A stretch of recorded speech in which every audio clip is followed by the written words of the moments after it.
آپ دیکھ رہے ہیں تقریر نیوز، میں ہوں بلال زمان۔ نئی سعودی دارالحکومت ریاض میں مجلس پاکستان کی جانب سے دیرینہ ممبر ہمایوں اختر جنجوعہ کے اعزاز میں ایک الوداعی تقریب کا انعقاد کیا گیا، جس میں سیاسی سماجی تنظیموں کے عہدیداروں اور کمیونٹی کے افراد نے شرکت کی۔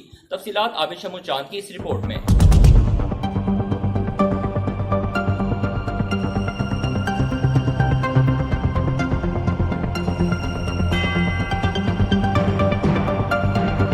مجلس پاکستان کے زیر اہتمام اپنے اعزاز میں منعقد ہونے والی تقریب سے خطاب کرتے ہوئے ہمایوں اختر جنجوعہ کا کہنا تھا کہ میں ریاض کی پاکستانی کمیونٹی کا شکر گزار ہوں، جنہوں نے بے مثال پیار اور عزت دی۔ جس طرح ہم سب نے یہاں وقت گزارا، اسے ہمیشہ یاد رکھوں گا۔ تقریب سے خطاب کرتے ہوئے مجلس پاکستان کے صدر رانا عبدالرؤف نے کہا کہ کمیونٹی کے لیے ہمایوں اختر جنجوعہ کی گراں قدر خدمات کو ہمیشہ یاد رکھا جائے گا۔ ہم امید کرتے ہیں کہ ہمایوں اختر پاکستان جا کر بھی اپنے فلاحی کاموں کا سلسلہ جاری رکھیں گے۔